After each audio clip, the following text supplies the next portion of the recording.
ఖచ్చితంగా ఆ రాత్రి దేవుడు నాకు బోధించింది ఏంటో తెలుసా? ఆనాడు ఇశ్రాయేలీయుల జీవితంలో వాగ్దాన భూమిలోనికి వెళ్లకుండా ఆపడానికి ఆ రోజున యోర్దాను నది ఎలా అడ్డుగా ఉందో, ఈ రోజున మీ ఆశీర్వాదానికి ఒకటి ఆటంకంగా ఉంది. ఒక సమస్య ఆటంకంగా ఉంది. అది ఒక సమస్య కావచ్చు, శోధన కావచ్చు, ఒక బలహీనత కావచ్చు. అది నువ్వు అధిగమించాలి. అదండి గత వారం దేవుడు చెప్పింది. నువ్వు అధిగమించాలి.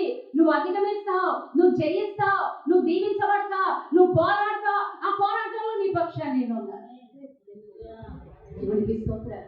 అది అధిగమించాలంటే ఏం చెయ్యాలో కూడా దేవుడు చెప్పేశాడు. 5 పాయింట్స్ ఇచ్చాడు. వేకువజామునే లేచాడు. ఎవరండి? యెహోషువ. నెంబర్ 1, వేకువజామునే లేచాడు. అదే అధ్యాయంలో 5వ వచనం ఏంటండి? మిమ్మల్ని మీరు శుద్ధీకరించుకోండి. మీ మాటలు, మీ చూపులు, మీ ఆలోచనలు, మీ క్రియలు ఎక్కడో చోట దేవునికి దూరంగా అయి అపవిత్రపరచబడుతున్నాం.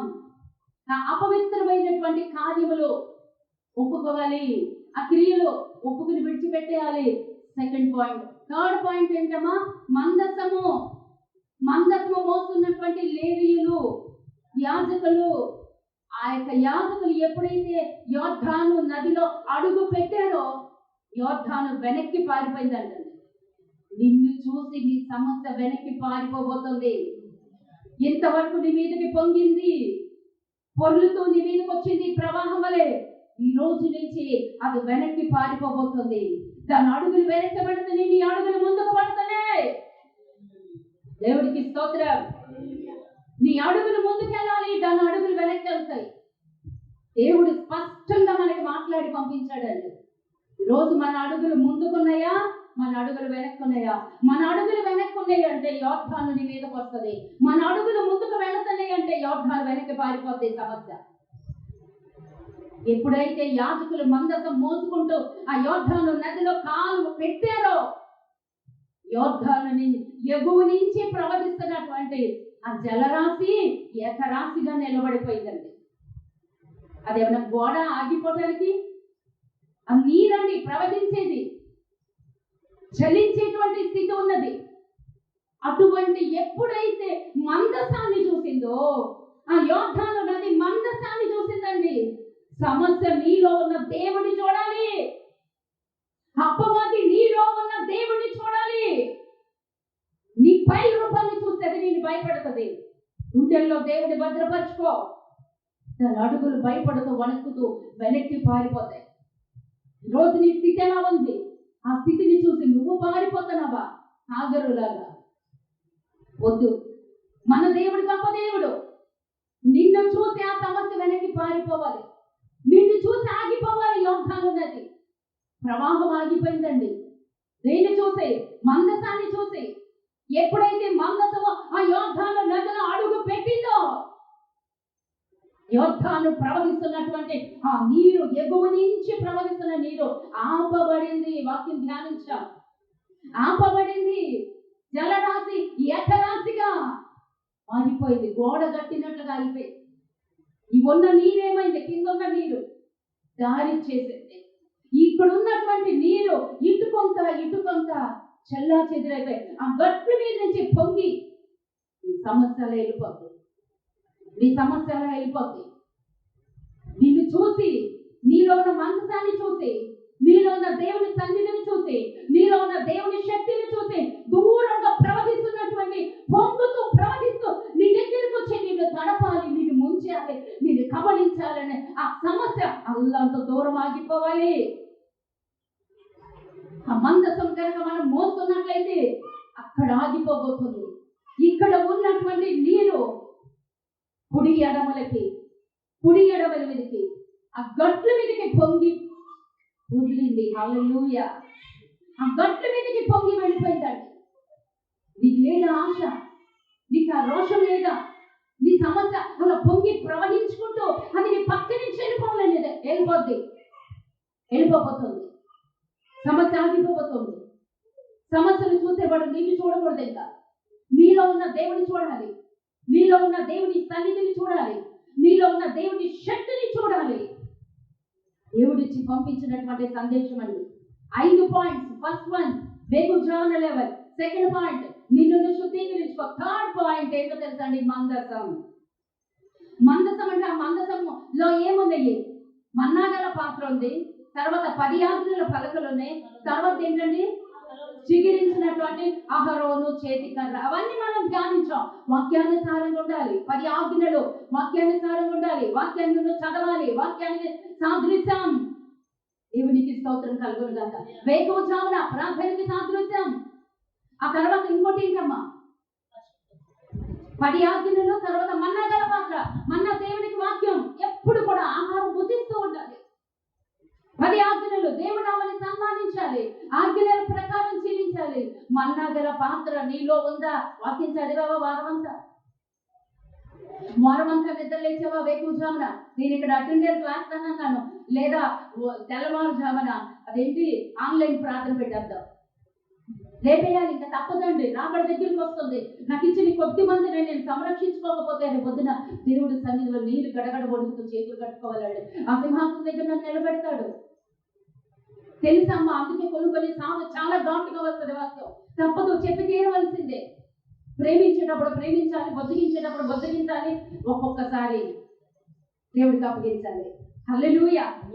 ఎందుకంటే ఇది దేవుని పాఠశాల, ఇది దేవుడి పాఠశాల. పాఠశాలలో మేము అందరం మనందరం దేవుడి సన్నిధిలో శిష్యనికం చేస్తున్నాం మనందరం. దేవుడికి స్తోత్రం. మన్నగల పాత్ర, తర్వాత అహరోను చేతి కర్ర. ఆ కర్ర ఎలా ఉంది? ముందు జీవము లేనిదిగా ఉంది, కానీ ఆ రాత్రి వెళ్ళి మందసంలో పెట్టి తెల్లారి చూసేసరికి ఫలించిందండి. ఫలభరితమైన జీవితం. ఆ కర్రలోనికి జీవం వచ్చింది. మొదట చచ్చిన స్థితి, లోకానికి మనం చచ్చిన వారంగా ఉండాలి, దేవుడి దగ్గర జీవం కలిగి ఉండాలి. లోకంలో ఎప్పుడైతే చేస్తామో దేవుళ్ళో బ్రతుకుతామంటే అదే అహరోను చిగిరించిన కర్ర. ఈ 5 పాయింట్స్ ఈ వారమంతా నేర్చుకోండమ్మా.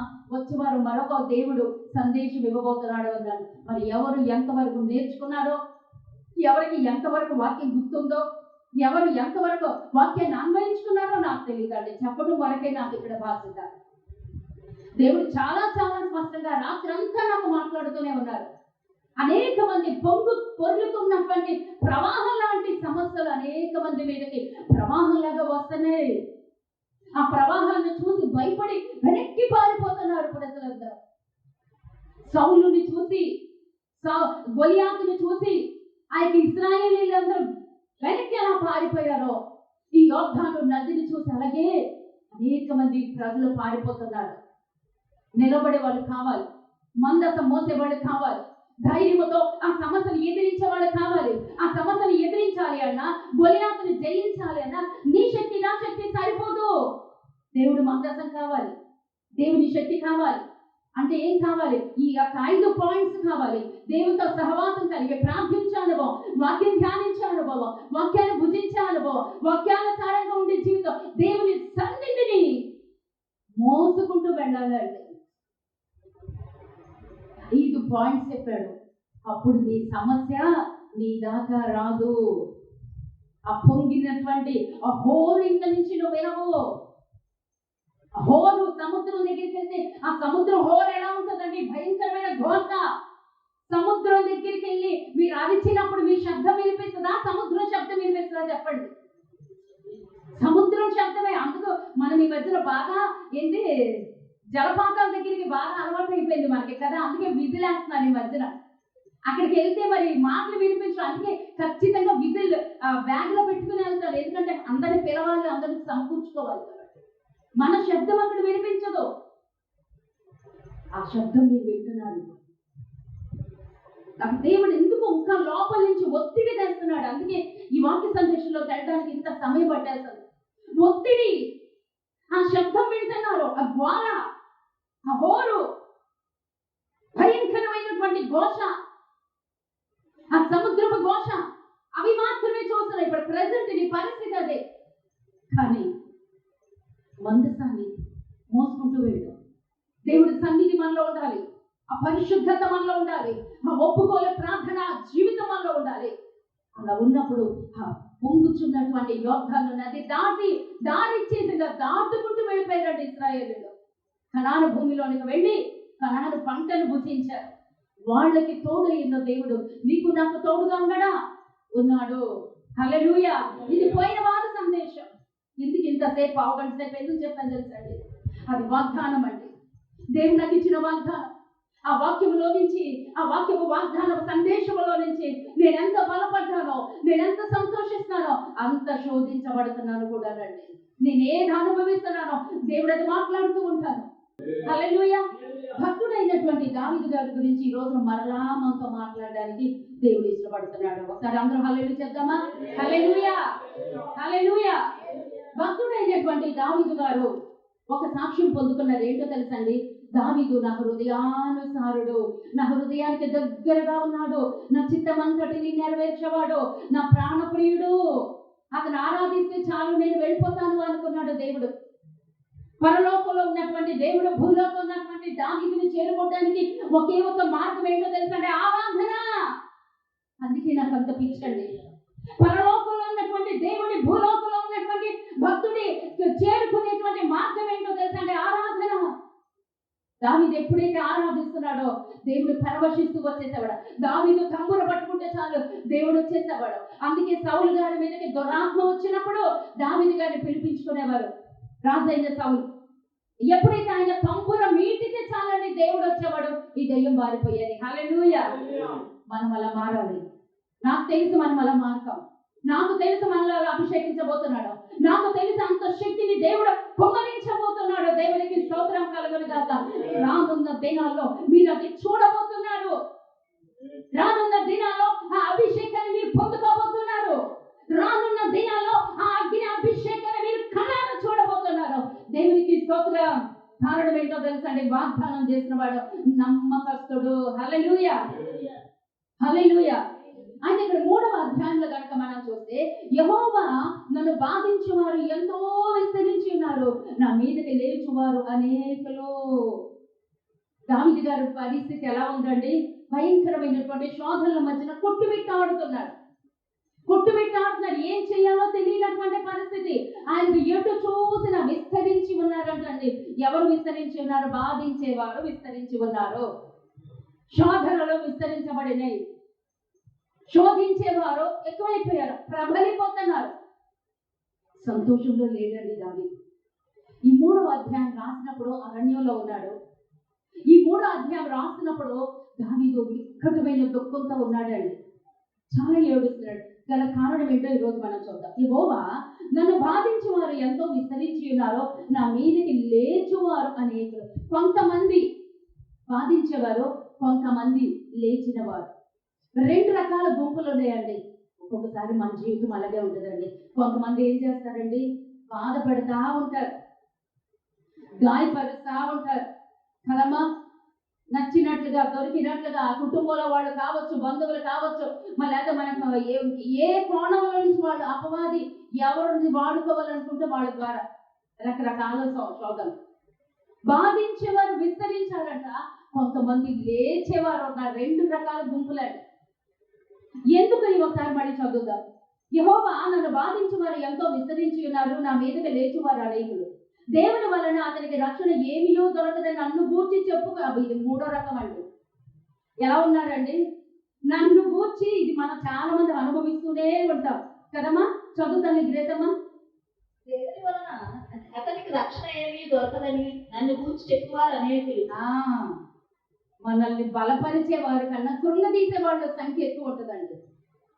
మనల్ని కృంగదీసేటువంటి వాళ్ళు ఎక్కువ ఉంటారు. దేవుని వలన అతనికి రక్షణ ఏమీయో దొరకదని నన్ను గూర్చి చెప్పేవారు గుంపొకటి, నా మీదకి లేచుచున్నవారు గుంపొకటి, నన్ను బాధించేటువంటి వారి గుంపు. అంటే ఎటు చూసిన బాధే.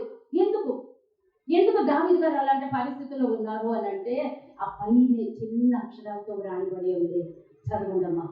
అబ్షాలోమును తన కుమారుని ఎదుట నుండి పారిపోయినప్పుడు దావీదు రచించిన కీర్తన. అదండి ఈరోజు ఆన్సర్. అందుకే దేవుడు అంత చిన్న అక్షరాలతో రాయించాడు. దేవుడి జ్ఞానం అండి, దేవుడు ప్రేమ కొలవలేమండి.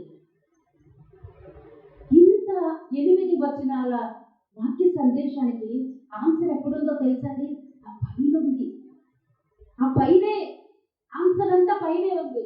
కానీ ఆన్సర్ పెద్ద అక్షరంలో ఉండాలా, చిన్న అక్షరాల్లో పెట్టాడు దేవుడు. ఎందుకు నీ చిన్నాక్షరాల్లో పెట్టాడు? ఆ ఆన్సర్కి మూలమేంటి? అబ్షాలోము తన కుమారుని ఎదుటి నుండి పారిపోయినప్పుడు దావీదు రచించిన కీర్తన. సైలెంట్ వర్డ్స్, ఎవరికి కనిపించకుండా, ఆ పాపము ఎవరికి కనిపించకుండా దేవుడు తన హస్తాన్ని దాచాడండి. ఎందుకు ఏడుస్తున్నాడమ్మా దావీదు? ఎందుకు ఇంతమంది బాధపడుతున్నారు? చుట్టుపక్కల మూడు పక్కల కొంతమంది ఈవిడ ఇంతే, ఈమె బ్రతికింతే, ఈమెకు ఇంత దీవెన లేదు, ఆశీర్వాదం లేదు, ఇక ఇలా చెప్పుకునేవాడు కొంతమంది. ఆ ఉన్న స్థితిలో నుంచి బయటికి రాదు, ఇది ఇంతే అనేవాడు కొంతమంది. కొంతమంది ఏమో ఏం చేశారో అందుకే ఈ శిక్ష అనుభవిస్తారు అని కొంతమంది నానా రకాలుగా చెప్పుకునేవారు కొంతమంది. ఒక్క సమస్య వస్తే చాలండి, ఒక్కసారి మన పరిస్థితి ఉన్న స్థితిలో నుంచి ఒక అడుగు కిందకి జారితే చాలండి, ఈ గుంపులన్నీ మొదలైపోతాయి కదమ్మా. మన జీవితాల్లో చాలాసార్లు అనుభవిస్తూనే ఉంటాం. ఏమా అవునా కాదా? చాలాసార్లు ఈ ఏళ్లలో నిందలు అవమానాలు మనం పడుతూనే ఉంటాం. అదే స్థితిలో దావీదు గారు కూడా ఉన్నారండి. అదే స్థితిలో దావీదు గారు. అందుకే దేవుడు అంత రహస్యంగా ఆ వాక్యాన్ని, ఆ లేఖనాన్ని చిన్న అక్షరాల్లో ఎందుకు పొందుపరిచి ఉంచాడో, అందరికి కనిపించకుండా ఎందుకు దాచాడో అది కరెక్టే. కానీ అందరికీ చెప్పడానికి దేవుడు ఇష్టపడట్లా. ఆ పాపము కరెక్టే, ఆ పాపము వల్లే, ఆ శాపము వల్లే, ఆ బాధ వల్లే దావీదు ఏడుస్తున్నాడు. కానీ అందరికి చెప్పట్లే దేవుడు. ఆ చిన్న అక్షరాలతో అక్కడ ఎందుకు పొందుపరచబడి ఉన్నాడు అంటే, దావీదు ఎందుకు ఏడుస్తున్నాడో, దావీదు ఎందుకు పారిపోతున్నప్పుడు రాసిన కీర్తన ఇది. దావీదు పరిస్థితి ఎలా ఉందంటే పారిపోతున్నాడు. ఎవరి దగ్గర నుంచి పారిపోతున్నాడు? బంధువుల దగ్గర నుంచా, శత్రువు దగ్గర నుంచా, గొలియాతు దగ్గర నుంచా, సౌలు రాజు దగ్గర నుంచా? ఎవరి దగ్గర నుంచి పారిపోతున్నాడు? సొంత కుమారుడు దగ్గర నుంచి పారిపోతున్నాడు. అంటే సొంత కుమారుడే తరుగుతున్నాడండి. సొంత కుమారుడే తరుగుతున్నాడు. రాజ్యకాంక్షతో, ధనకాంక్షతో, మరొకటి కావచ్చు, అతిశయం కావచ్చు, తరుగుతున్నాడండి దావీదు. తన తండ్రి చేతిలో నుంచి రాజ్యాన్ని తనకి ఇష్టం లేకుండానే లాగేసుకున్నాడు. అబ్షాలోము ప్రకటించేసుకున్నాడు, నేనే రాజునని. ఇక రాజు నేనే అని ప్రకటించేసుకున్నాడు. దావీదు చేతుల నుంచి రాజ్యాన్ని తీసేసుకున్నాడు. ఉన్న పాటున తన భార్య బిడ్డలు తీసుకుని, చెప్పులు కూడా లేవండి కాళ్ళకి. తండ్రి స్థితి చూడండి, ఆ తండ్రి స్థితి చూడండి. కాళ్ళకి చెప్పులు కూడా లేవు. ఏడ్చుకుంటా కిద్రోను వాగు దాటుకుంటా తల మీద ముసిగేసుకుని ఏడ్చుకుంటా పారిపోయాడండి రాజ్యాన్ని వదిలేసి. ఒక్కసారి జ్ఞాపకం చేసుకోండి. గొలియాతు వచ్చాడు, భీకరిస్తున్నాడు, 40 రోజులు బాధ పెట్టాడు, 39 రోజులు వేధించాడు. 40వ రోజున దావీదు చూశాడు. 79 సార్లు కదమ్మా, 79 సార్లు అంటే 40 రోజులు 39 రోజుల్లో 79 సార్లు భయపెట్టాడు సౌలు రాజు గారిని గొలియాతు. 79వ సారి 80వ సారి విన్నాడు. తెల్లారిపాటికి దావీదు యుద్ధానికి వెళ్ళాడు. అప్పుడు ఏడ్చినట్టు ఎక్కడన్నా ఉందా? దావీదు గొలియాతును చూసి ఏడ్చినట్టుందా? సమస్యను చూసి ఏడ్చినట్టుందా? సమస్యను చూసి పారిపోయినట్లుందా? లేదు, ఎదురెళ్ళాడు. ఒక చిన్న ఆ వడిసల్ల రాయి పట్టుకుని వెళ్ళిపోయాడు, చేత్తో కర్ర పట్టుకుని వెళ్ళిపోయాడు. నేను సింహాన్ని చీల్చాను, ఎలుగుబంటుని చీల్చాను. రాజా, ఈ సున్నతి లేని ఫిలిష్తీయుడు ఏ పాటి వాడు, నేను ఎదురెళ్తాను అన్నాడు రాజుగారి దగ్గరికి వెళ్ళి. అవునా కాదు? అప్పుడు తన వయసు ఎంత? బాల్య దశ కదమ్మా. అప్పుడు తన వయసు బాల్య దశ. మరి గొలియాతు ఎత్తు, బలము, ఈటి ఇవన్నీ రాయబడి ఉన్నాయి.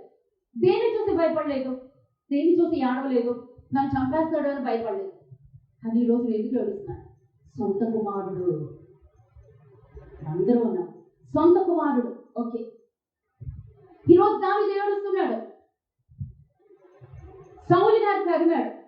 కొన్ని సంవత్సరాలండి, 1 రోజు 2 రోజులు కాదండి, ఇంచుమించు చరిత్రకారులు చెప్తారు కదా, 11, 12, 13 సంవత్సరాలు అరణ్యంలోనే తన జీవితం మొత్తం గడిపేశాడండి.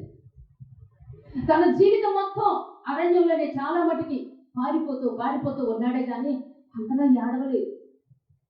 దావీదు గురించి భయపడలేదు, సౌలు గారి గురించి ఎదురు తిరగలడు. కానీ అతను అభిషేకించబడిన వాడు, ఒక్కడు చూశాడండి. ఒకానొకప్పుడు సౌలు రాజుగా దేవుడు అభిషేకించాడు. అందుకే అతని మీదకి నేను కత్తి తీయను. జాగ్రత్త అమ్మ, అభిషేకించిన వారిని ఎవరిని కూడా ముట్టుకోకూడదు. దావీదు అన్నాడు, దేవుడు అభిషేకించిన సౌలుని నేను ముట్టుకోను. అప్పుడు భయపడలేదు. కానీ ఈ రోజున తల మీద ముసుగేసుకుని కాళ్ళకు చెప్పులు లేకుండా పారిపోయినటువంటి స్థితి, ఏడుస్తున్నాడు. ఎందుకని అంటే తన సొంత కుమారుడే తన మీద తిరుగుబాటు చేశాడు. దావీదు ఒక్కసారి కన్నెర చేస్తే చాలండి, అబ్షాలోము జీవితం స్మాష్. ఈ అబ్షాలోము కనిపించడు. కానీ కత్తి దుయ్యలేదండి బిడ్డ మీద, కత్తి దుయ్యలేదు. దానిలో దేవుని ప్రేమ కనిపిస్తుంది, దానిలో దావీదు ప్రేమ కనిపిస్తుంది, దావీదు క్షమించే హృదయం కనిపిస్తుంది. తన బిడ్డకి ఆ రాజ్యాన్ని, సింహాసనాన్ని అన్ని వదిలేసి తన భార్య బిడ్డలు తీసుకుని అరణ్యంలోనికి పారిపోయాడు. పారిపోవటానికి, ఓడిపోవటానికి ఇష్టపడ్డాడు కానీ తిరగబాటు చేయడానికి ఇష్టపడలేదండి. తిరగబడితే అబ్షాలోము ఏ మాత్రం పనికిరాడు. అబ్షాలోము గురించి ఏడ్చుకుంటా వెళ్ళిపోయాడు. ఆ రోజున రాసిన కీర్తనలు, ఆ రోజు రాసినటువంటి కీర్తన, దేవుడు అంటున్నాడు, నీవే నాకు అతిశయాస్పదము కాను, నా తల ఎత్తు వాడవు నీవే. దావీదు అంత భయంకరమైన సమస్యలో దేవుడి మీద ఆధారపడిపోయాడండి. నీవే నా అతిశయాస్పదము కాను, నా తల ఎత్తు వాడవు. ఎలుగెత్తి నేను యెహోవాకు పైనుంచి 2వ వచనం చదవండి అమ్మా. నీవు దేవుని వలన అతనికి రక్షణ ఏమీ దొరకదని నాకు చెప్పువారు అనేకులు. యెహోవా నీవే నాకు కేడముగాను, నీవే నాకు అతిశయాస్పదముగాను, నా తల ఎత్తువాడవు. చాలమ్మా చాలు, 3వ వచనం ఒక్కటి చాలు. యెహోవా నీవే నాకు కేడముగాను, నీవే నాకు అతిశయాస్పదము గాను, నా తల ఎత్తువాడవుగా ఉన్నావు. హల్లెలూయా, హల్లెలూయా. తనకొచ్చినటువంటి భయంకరమైన సమస్యలో పారిపోతున్నాడు, కానీ చేతగాని వాడు మాత్రం కాదండి, దేవుడి మీద ఆధారపడ్డాడు. ఈ రోజున మనం ఎవరి మీద ఆధారపడుతున్నాం? మన బలం, మన శక్తి అటు వద్దండి, వాటి వైపు చూడద్దు. అవి మనల్ని రక్షించలేవు. దావీదు అంతటి వాడే అన్ని వదిలేసుకుని ఆ అరణ్యంలో పారిపోతూ అంటున్నాడు, దేవా నీవే నాకు కేడెము. హల్లెలూయా.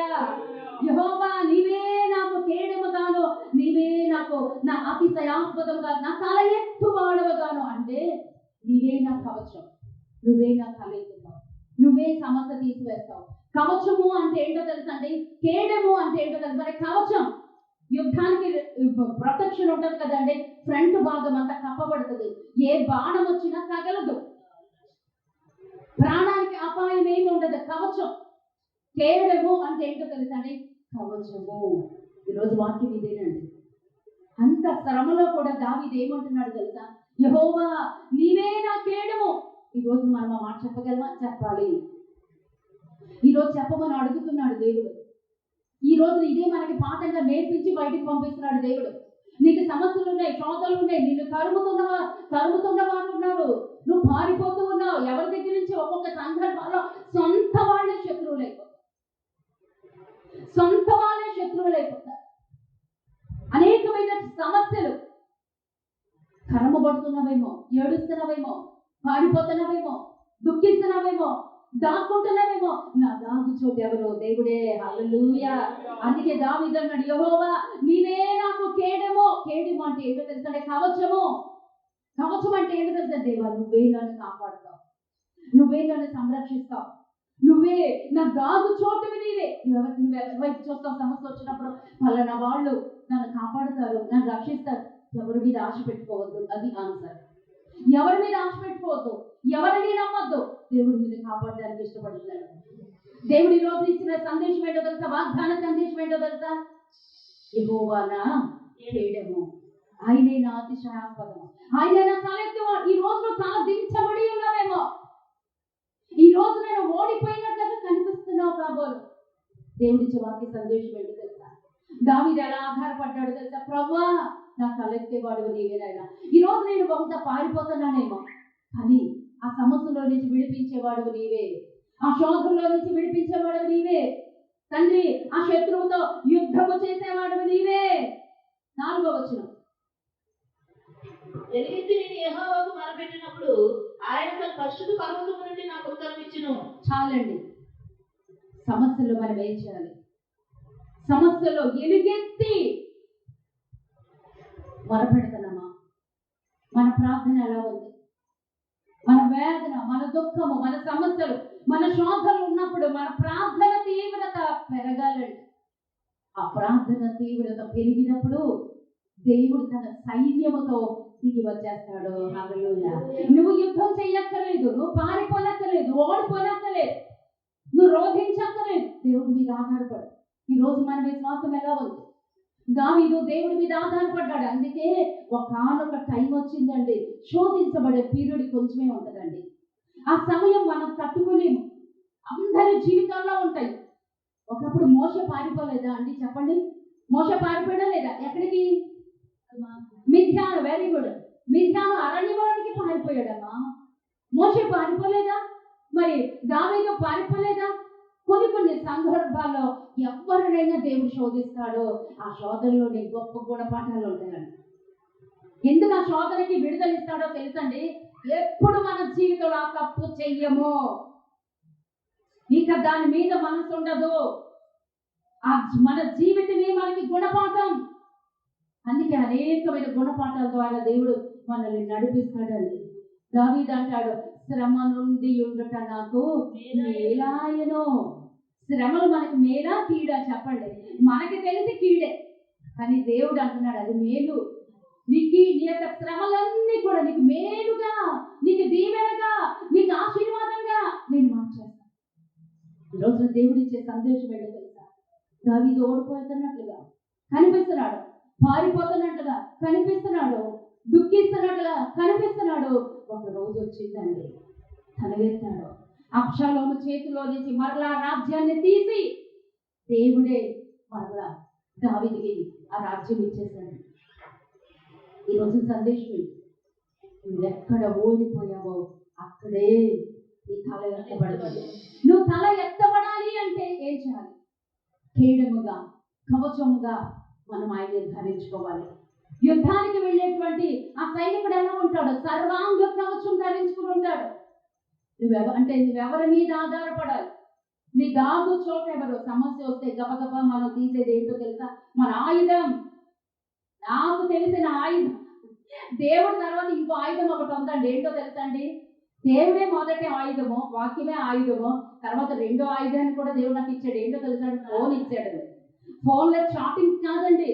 ఆ ఫోన్లో నేను ఎంతమందికి ప్రార్థన చేస్తానో, ఎంతమందిని బలపరుస్తానో, ఎంతమంది కృంగిన వాళ్ళని లేవనెత్తుతానో, నేను అదొకటే అనుకుంటాను, ప్రభా నాకు ఇచ్చిన కొన్ని తలాంతుల్లో, కొన్ని ఆయుధాల్లో ఇది ఒక ఆయుధంగా నేను వాడాలి అంతే. అంతకు మించి ఇంకోటి వద్దండి. ఆ ఫోన్లోనే ఎంత వాక్యం ఉంటుందండి, ఎంత ఆరాధన మనం అక్కడ నేర్చుకుంటున్నామా లేదా? మనకి ఇవ్వబడిన దాన్ని మనం ఆయుధంగా మలుచుకోవాలండి.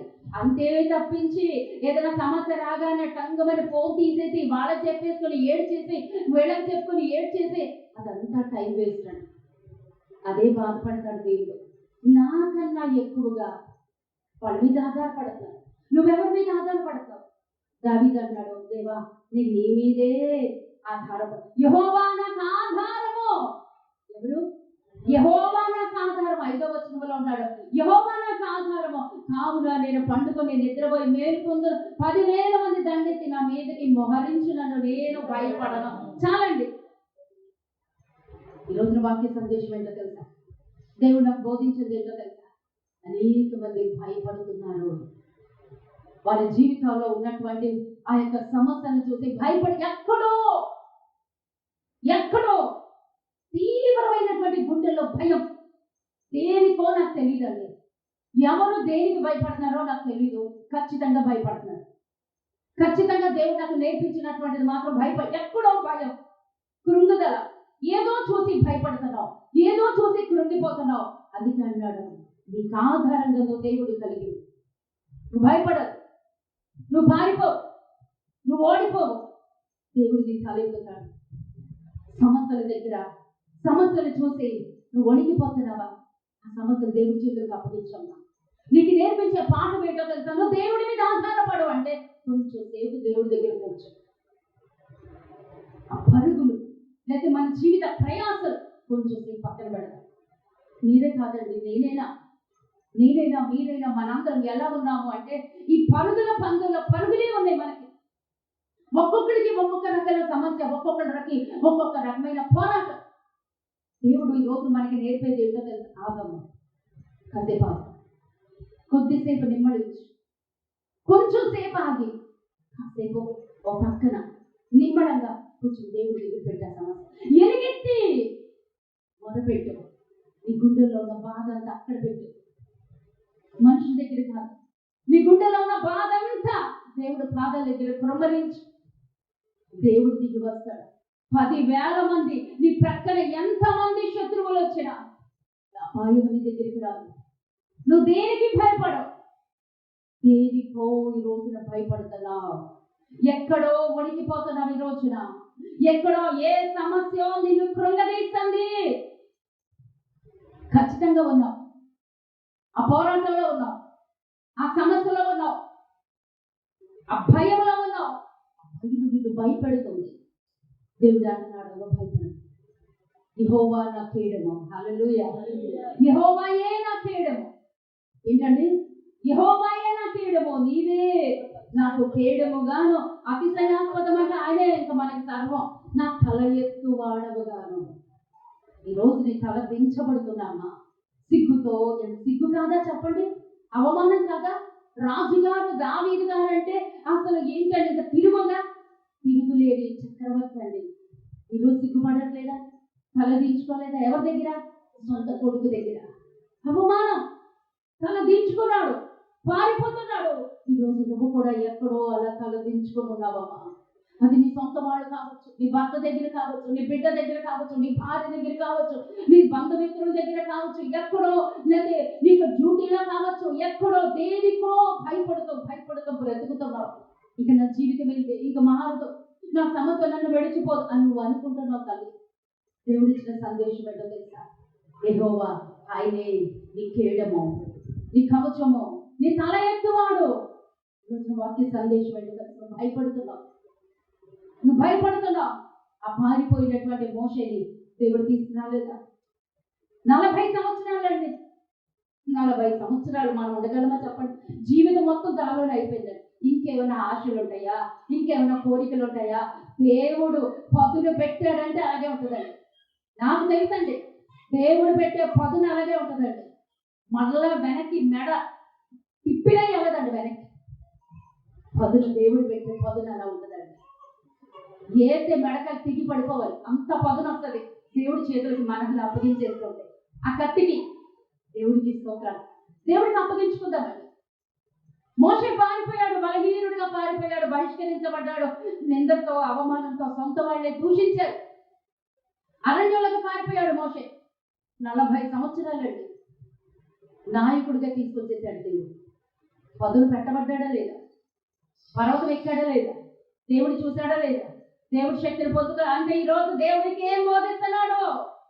నీ సమస్య నీ తల ఎత్తుద్ది. నీ జీవితంలోకి వచ్చిన ఆ సమస్య నీకు గుణపాఠంగా మారుస్తుంది. అక్కడే ఆగి దేవుడి వైపు తల ఎత్తు, లోకం వైపు వద్దు. ఏ సమస్య దగ్గరైతే ఓడిపోయావో అక్కడే నీ తల ఎత్తబడింది. ఒకరోజు చిన్న చూపు చూశారు మోషేని, మరలా వచ్చేసరికి అందరూ తలెత్తి చూస్తున్నారు. ఇతని ద్వారా అద్భుతాలు జరుగుతున్నాయి. ఆ మోషే ఈ మోషేయేనా? నాయకుడైపోయాడండి, నాయకుడైపోయాడు, అధికారిగా ఉన్నాడు. మరి నీ జీవితం అలా తల ఎత్తబడద్దా? దేవుడి రోజున అంటున్నాడు, నీ జీవితాన్ని నేను దీవిస్తాను, నీ జీవితాన్ని తెచ్చి నాకు అప్పగించు, నా పాదాల దగ్గర పెట్టు, నీ జీవితాన్ని దీవించబోతున్నాను. దేవుడికి స్తోత్రం. ఇంకొక వాక్యం చూసి మనం ముగించుకుందాం. ఆదికాండము 15వ అధ్యాయము, ఆదికాండము 15వ అధ్యాయము మొదటి 2 వచనాలు మాత్రం చాలండి. ఇది జరిగిన తర్వాత యెహోవా వాక్యము అబ్రహామునకు దర్శనమందు వచ్చి, అబ్రహామా భయపడకుము, నేను నీకు కేడము, నీ బహుమానం అత్యధికమగునని చెప్పాను. అందుకు అబ్రహాము, ప్రభువైన యెహోవా నాకేమి ఇచ్చిననేమి, నేను సంతానం లేని వాడినై పోచున్నానే, దమస్క ఎలియేజరే నా ఇంటి ఆస్తికర్త ఎగును కదా. మరియు అబ్రహాము ఇదిగో అబ్రాము, ఇదిగో నీవు నాకు సంతానం ఇయ్యలేదు కనుక నా పరివారంలో ఒకరు నాకు ఒక వారసుడు అగునని చెప్పగా యెహోవా వాక్యము అతని ఎద్దకు వచ్చి, ఇతడు నీకు వారసుడు కాడు, నీ గర్భవాసమును పుట్టబోచున్నవాడు నీకు వారసుడు నగునని చెప్పాను. మరియు ఆయన వెలుపలికి అతను తీసుకొని వచ్చి, నీవు ఆకాశం వైపు తేరు చూచి నక్షత్రములను లెక్కించడానికి నీ కృచేతనైతే లెక్కించమని చెప్పి నీ సంతానం అలాగా ఉందని నేను చెప్పాను. ఆమేన్, ఆమేన్, ఆమేన్, ఆమేన్, హల్లెలూయా, హల్లెలూయా. అబ్రహాము ఉన్నారండి, విశ్వాసులకు తండ్రి అయినటువంటి అబ్రహాము గారు ఆదికాండం 15వ అధ్యాయంలో ఎలా ఉన్నాడో తెలుసండి? కృంగిన స్థితిలో ఉన్నాడు, వేదనతో ఉన్నాడు, దిగులుతో ఉన్నాడు. ఆయన దిగులకు కారణం ఏంటో తెలుసండి? ఈ కీర్తనల 3వ అధ్యాయంలో దావీదు గారికి ఆ యొక్క కృంగుదలకి కారణం ఎవరో తెలుసండి? సొంత కొడుకే తిరుగుబాటు చేస్తున్నాడు. ఈ యొక్క ఆదికాండము 15వ అధ్యాయంలోకి వచ్చేసరికి అబ్రహాం కూడా ఏడుస్తున్నాడు. ఎందుకంటే అసలు కొడుకే లేడని ఏడుస్తున్నాడు. ఎంత వ్యత్యాసం కదండి! హల్లెలూయా. అసలు బిడ్డలే లేరని ఏడుస్తున్నాడు, దిగులుతో ఉన్నాడు. ఎంతో లెక్కింపసక్యంగా ఆస్తి ఉంది, ఐశ్వర్యం ఉంది, పేరు ప్రఖ్యాతులు ఉన్నాయి. అయ్యో ఒక్క బిడ్డ లేడే. దేవుడు వాగ్దానం చేశాడే, దేవుడు దేవుడు దేవుడు అనుకుంటూ కల్దీల దేశం నుంచి కనాను దేశం వరకు నా ఒక భార్యను తీసుకుని వచ్చేసానే, నా తల్లిదండ్రులను విడిచిపెట్టాను, నా బంధుమిత్రులను విడిచిపెట్టాను, నా సొంత ఊరిని విడిచిపెట్టాను, నా స్నేహితులను విడిచిపెట్టాను.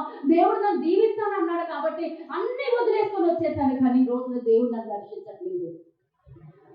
దేవుడి కొరకు నేను నమ్మకంగా ఉన్నాను అని చెప్పినటువంటి ఆయన ఎక్కడ ఉండమంటే అక్కడ ఉన్నాను. ఆస్తి అయితే దీవించేస్తున్నాడు, డబ్బులైతే వచ్చేస్తున్నాయి, పేరైతే వచ్చేస్తుంది, ఆస్తి చాలా వికృతంగా వచ్చేసింది. కానీ ఆస్తిని చూస్తున్న బిడ్డలేడే, ఒక వారసుడు కూడా లేడే. గుడారములో పడుకుని అబ్రహాము ఏడుస్తున్నాడండి.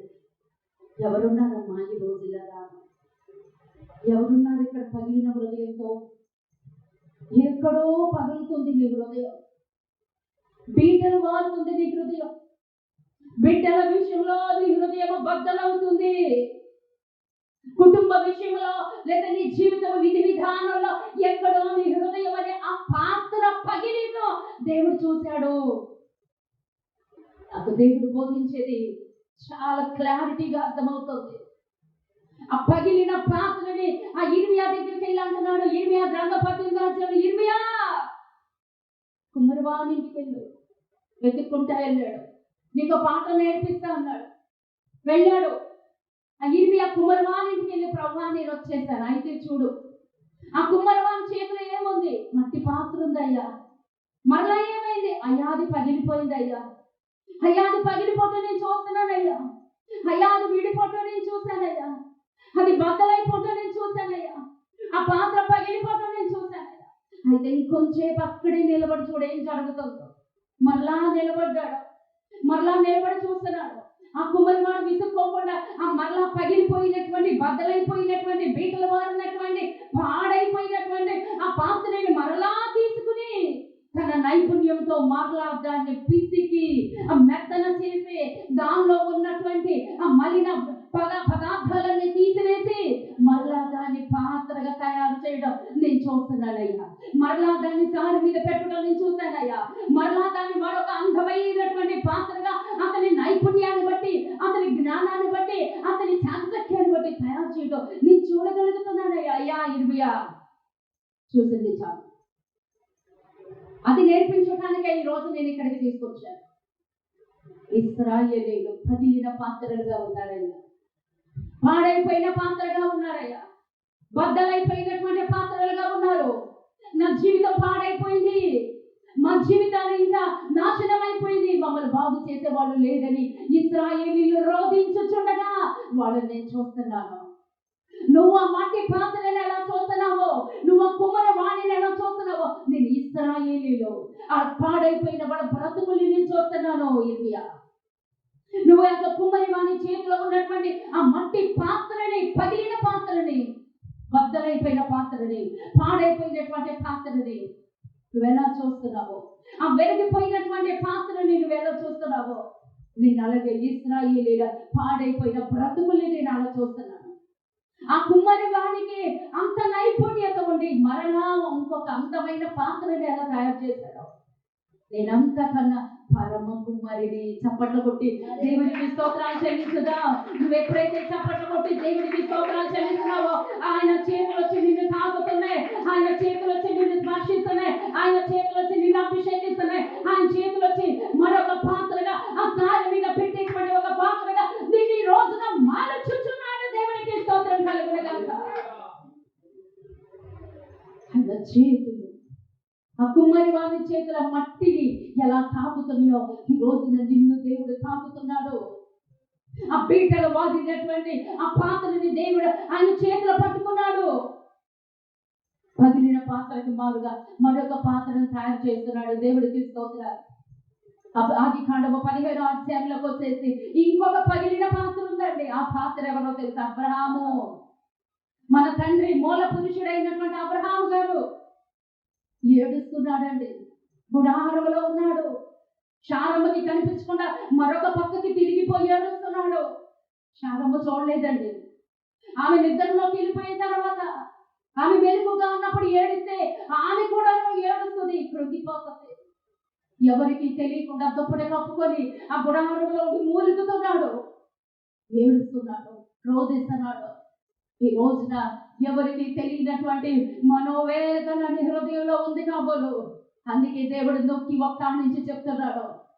ఎవరు చూడనటువంటి నీ కన్నీరుని దేవుడు చూస్తున్నాడు.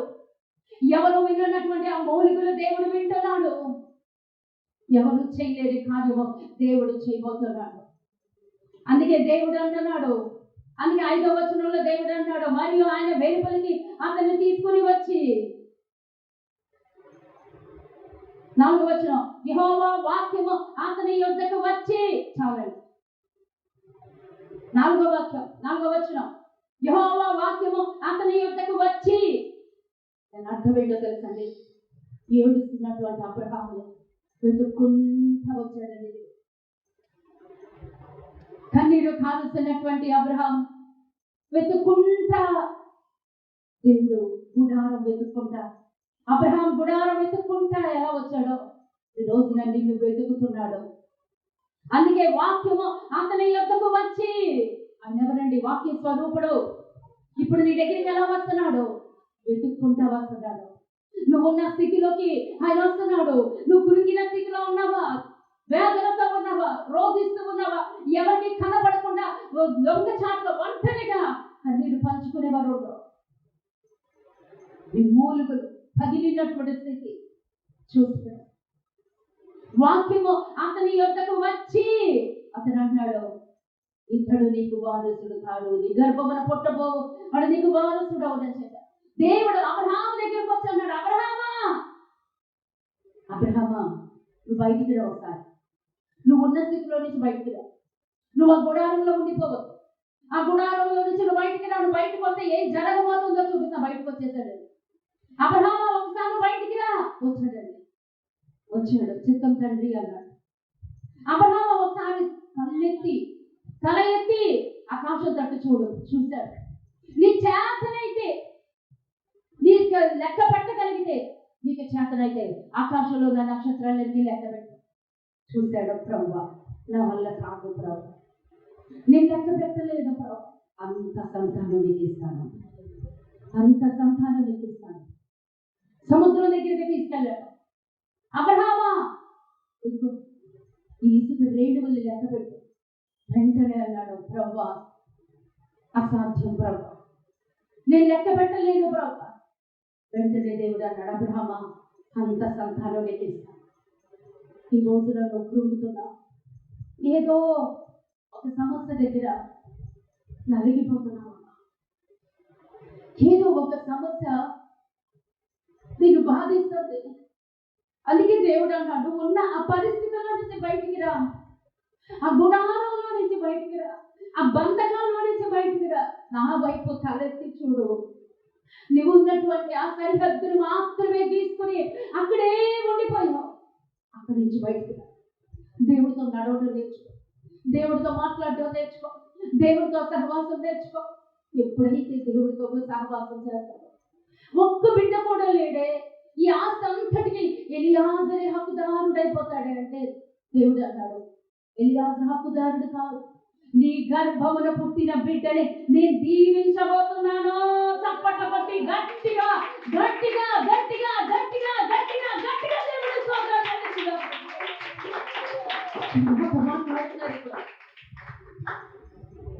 ఇప్పుడు దేవుడు నాతో మాట్లాడుతున్నారు. ఏ బిడ్డ కోసమైతే దావీదు మొదటి సందేశంలో ఆ బిడ్డ గురించి ఏడ్చాడని చెప్పావు, ఏ బిడ్డ గురించి అయితే దావీదు ఏడ్చాడో తల దించుకున్నాడు ఒక బిడ్డ గురించి అన్నా, దేవుడు అంటున్నాడు నీవిచ్చేటువంటి సంతానం, నీవిచ్చేటువంటి దీవెన, నీవిచ్చేటువంటి ఆశీర్వాదం ఎలా ఉంటుందంటే ఆ బిడ్డని ఈ రీతిగా దీవించబోతున్నారు. హల్లెలూయా హల్లెలూయా. ఈ రోజున నీ కడుపున పుట్టిన బిడ్డల గురించి ఏడుస్తున్నావు కాబోదు, నీ కుటుంబం గురించి ఏడుస్తున్నావు కాబోదు, నీ కుటుంబంలో ఉన్న పరిస్థితులు చూసి ఏడుస్తున్నావు. కానీ దేవుడు అంటున్నాడు ఆ స్థితిని మార్చి ఈ రోజున మరలా నీ స్థితిని తల ఎత్తి చూసేటువంటి రీతిలో ఈ సమస్యను చూసి ఏడ్చావు, ఆ సమస్యకి లేని తల ఎత్తబడుతుంది. దావీదు ఏడ్చాడు, నా బిడ్డే నా మీద తిరుగుబాటు చేస్తాడు. అబ్రహాము దగ్గరికి తీసుకొచ్చి దేవుడు అన్నాడు ఇదిగో ఈ బిడ్డని నేను దీవిస్తాను. ఆ బిడ్డ ఎలా ఉంటాడు అంటే ఊహించినటువంటి స్థితిలో అత్యధికమైనటువంటి బహుమానం. ఆ బిడ్డే, ఏ బిడ్డ గురించి నువ్వు ఏడుస్తున్నావో ఆ బిడ్డే, ఎక్కడ నువ్వు వేదన పడుతున్నావో అదే నీకు బహుమానంగా మారబోతుంది. దేవుడికి స్తోత్రం. దేవుడు అంటున్నాడు మొదటి వచనంలో ఉంది, అబ్రహామా భయపడకుము, నేను నీకు కేడము నీ బహుమానము అత్యధికమగునని చెప్పాను. హల్లెలూయా హల్లెలూయా. నీ రోదన, నీ వేదన, నీ కృంగుదల ఎలా ఉంటుందంటే దేవుడిచ్చే బహుమానంగా దాన్ని చూసి నువ్వు సంతోషించబోతున్నా. ఈరోజు వరకు ఏడ్చావు, ఈరోజు వరకు సమస్య అనుభవించావు, ఎక్కడ సమస్య అనుభవించావో, ఎక్కడ శోధన అనుభవించావో అదే శోధనని దేవుడు దీవించేమన్నాడు తెలుసా? అత్యధికమైనటువంటి బహుమానంగా ఈ రోజు దేవుడి సమస్యని మార్చబోతున్నాడు. నువ్వు చప్పట్లు కొట్టి దేవుడికి స్తోత్రం చెల్లించు. దేవుడు నిన్ను చూసి సంతోషించబోతున్నాడు. ఆ యొక్క అత్యధికమైన బహుమానంతో ఈరోజు బయటకు వెళ్ళబోతున్నాడు. రెట్టింపైన దీవెనతో బయటకు వెళ్ళబోతున్నావు, రెట్టింపైన సంతోషంతో బయటకు వెళ్ళబోతున్నావు. నీ సంతోషం అధికమవ్వబోతుంది. హల్లెలూయా. ఏడ్చాడు ఏడ్చాడు ఏడ్చాడు. ఒకానొక టైం అయింది, ఒకానొక టైం వచ్చింది. ఏం చేస్తున్నాడు? శారంభేమని అంటుంది, నా నోటి నిండా ఏముంచాడమ్మా పద్మగారు ఏముంచాడండి? సభ ఏముంచాడు? చెప్పాలి, ఎంత గట్టిగా చెప్తే అంత గట్టిగా రావాలి. ఏ శోధను చూసి ఏడ్చావో ఎవరికి చెప్పుకోలేదు. నీ గుండె బద్దలైపోతుంది, నీ గుండె బద్దలవుతుంది. ఎక్కడ నువ్వు ఏడ్చావో అక్కడే నీ నోటి నిండా ఈరోజు దేవుడు నవ్వుంచబోతున్నాడు. అదే దేవుడు చెప్తున్నాడు. ఏ సమస్యను చూసి తలదించుకున్నావో, ఏ సమస్య దగ్గర అయితే నేను ఓడిపోయాను, నేను పారిపోయాను, నా బ్రతుకు అయిపోయింది, ఇక నాకు సహాయం చేసేవాడు లేదు, నేను నిందల పాలైపోయాను, అవమాన పాలైపోయాను అనుకుంటున్నావో దేవుడు అంటున్నాడు నీ బహుమానంగా ఆ సమస్యని నీకు బహుమానంగా మార్చబోతున్నాను. తల్లి, ఆ సమస్య దగ్గరే నువ్వు సంతోషించబోతున్నావు. ఆ సమస్యని ఒకప్పుడు దుఃఖించావు, రోధించావు, పారిపోయావు, అవమానము, ఆ అవమానాన్ని దేవుడు ఏం చేస్తున్నాడు? బహుమానంగా మార్చబోతున్నాడు. ఈ రోజున తల దించావేమో, రేపు నీ తల ఎత్తువాడు దేవుడే. ఆ యొక్క సమస్యను ఎలా మారుస్తున్నాడు అంటే ఆ అవమానాన్ని బహుమానముగా, ఎలాగమ్మా? అవమానాన్ని బహుమానంగా దేవుడు మారుస్తున్నాడని ఈ రోజున వాగ్దానం ఇచ్చి దేవుడు పంపిస్తున్నాడు, వాగ్దానం ఇస్తున్నాడు. ఆ అవమానమే బహుమానం అయిపోతుంది. దేవుడికి స్తోత్రం. ఆ బహుమానాన్ని చూసినప్పుడు శారం ఏమంటుంది? నా నోటి నిండా దేవుడు నవ్వుంచాడు. ఎవరమ్మా? ఎవరు నవ్వుంచాడు? దేవుడు. ఈరోజు నోటి నిండా వేదన, ఏడుపు, రోదన, అవమానం. కానీ దేవుడి మీద నువ్వు ఆధారపడితే దేవుడు నీ నోటి నిండా ఉంచబోతున్నాడు. ఖచ్చితంగా ఇచ్చి తీరుతాడు. ఆయన ఎవరో కాదు, ఆయన దేవుడు.